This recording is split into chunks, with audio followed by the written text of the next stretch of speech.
Dalam hadis yang diriwayatkan oleh Imam Bukhari dan Imam Muslim, Nabi yang mulia sallallahu alaihi wasallam mengatakan,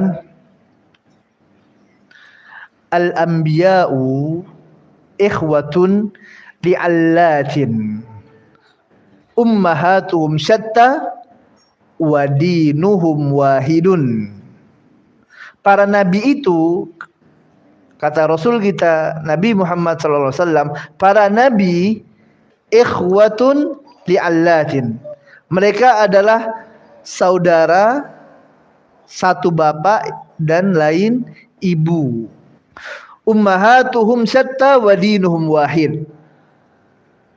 Ibu mereka berbeda, akan tetapi agama mereka satu. Jamaah yang dirahmati Allah Taala, dalam hadis yang mulia ini Rasulullah sallallahu alaihi wasallam mengabarkan bahwasanya para nabi ini adalah bersaudara, ikhwatun li'allatin. Para nabi ini bersaudara dari satu bapak dan lain ibu. Maksudnya agama mereka itu satu, yaitu agama tauhid.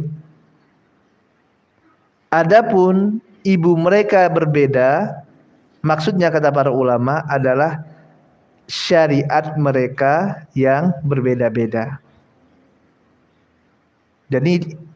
Jadi ini maknanya bukan makna hakiki.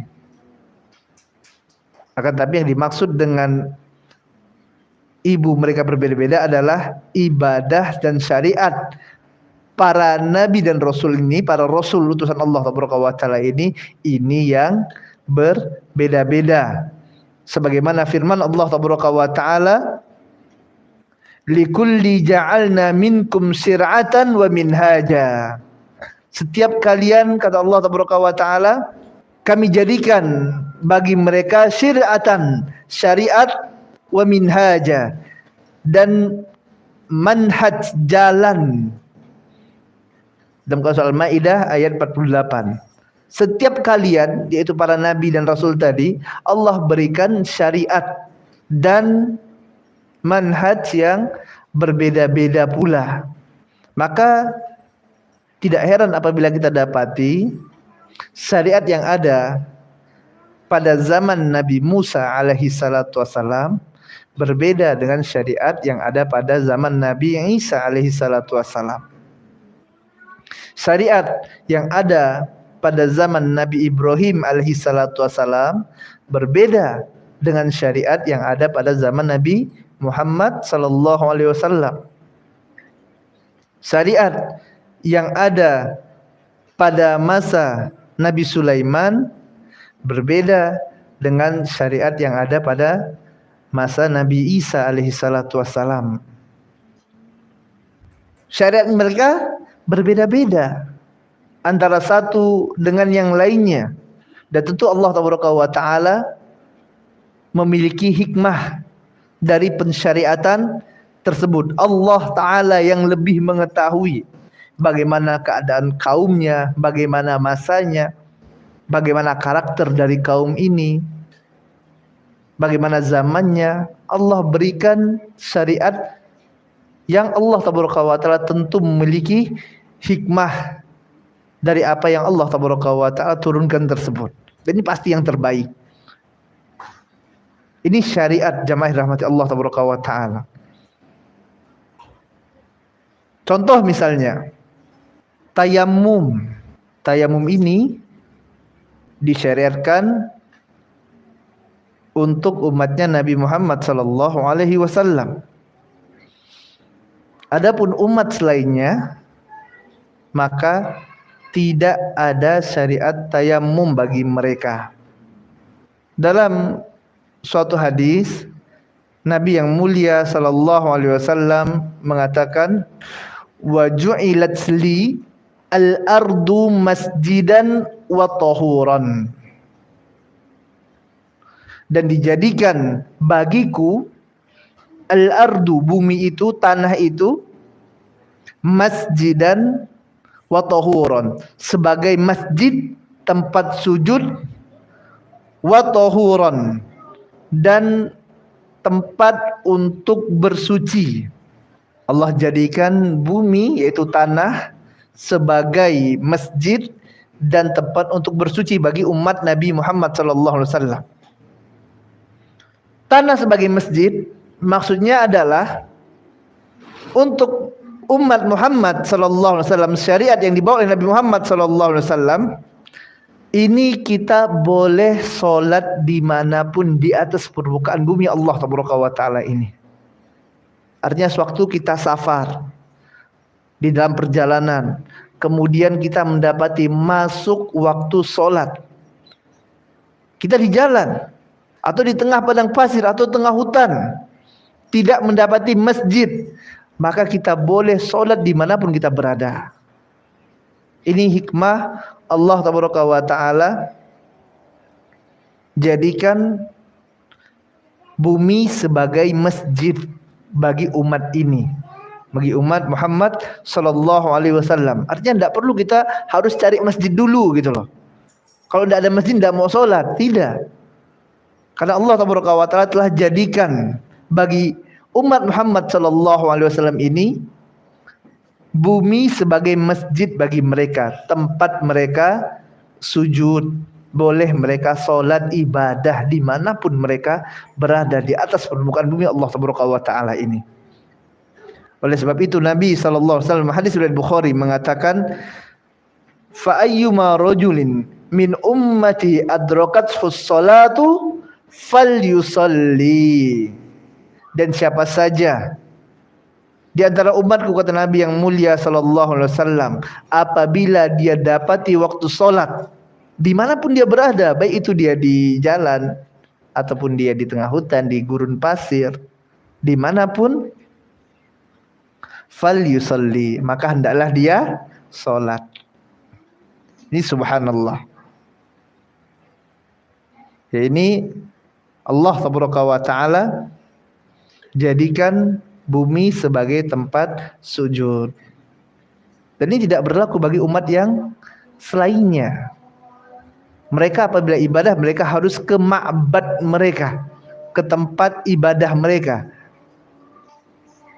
Ya, ini syariat umat Muhammad sallallahu alaihi wasallam, dibolehkan bagi mereka ya untuk sholat di mana saja ya di atas permukaan bumi Allah Taala ini. Ini makna Allah jadikan bumi sebagai masjid. Wa tahuran, kemudian sebagai tempat bersuci. Maksudnya adalah Allah Ta'ala jadikan permukaan bumi, ya tanah, debu,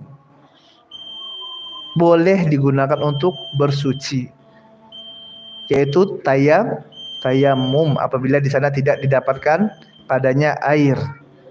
Ya, bisa digunakan untuk bersuci. Dan ini tidak berlaku jamaah yang dirahmati Allah Taala bagi umat sebelum umat Muhammad sallallahu alaihi wasallam. Ini syariat yang Allah Taala turunkan kepada Nabi Muhammad sallallahu alaihi wasallam.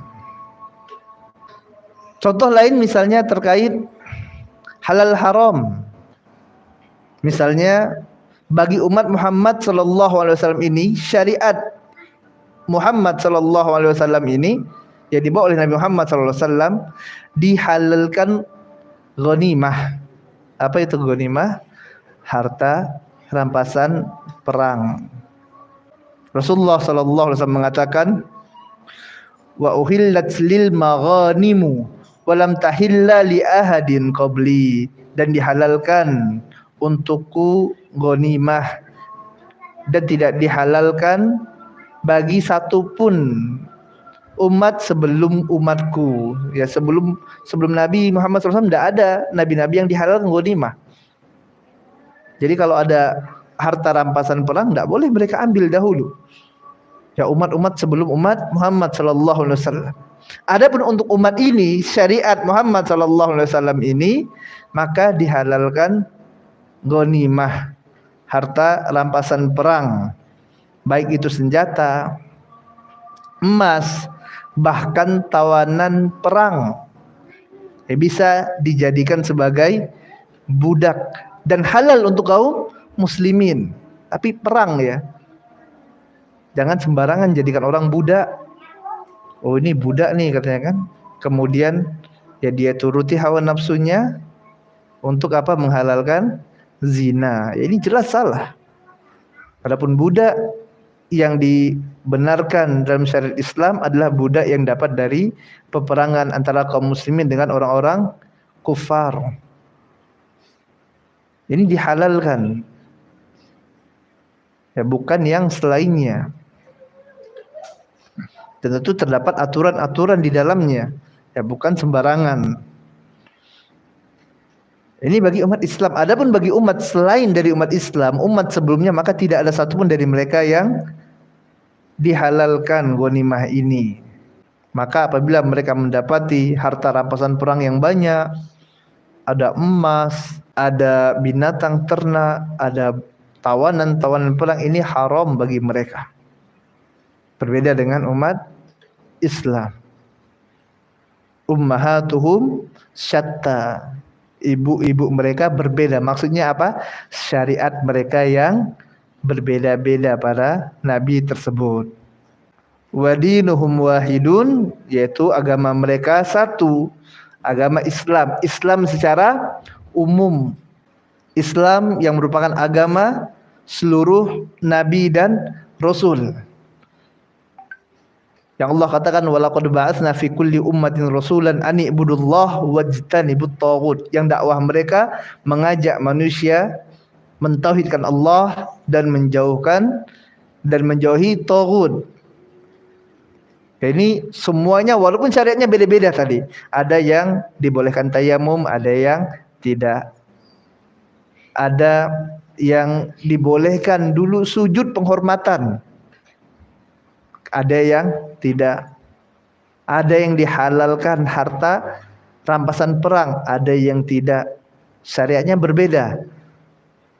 Tapi agama mereka satu. Semuanya mereka harus mentauhidkan Allah Ta'ala dalam ibadah. Ibadahnya murni, ini semuanya harus untuk Allah. Siapapun nabinya, siapapun rasulnya, tujuannya sama semuanya, satu, mentauhidkan Allah Ta'ala. Wadinuhum wahidun, agama mereka satu.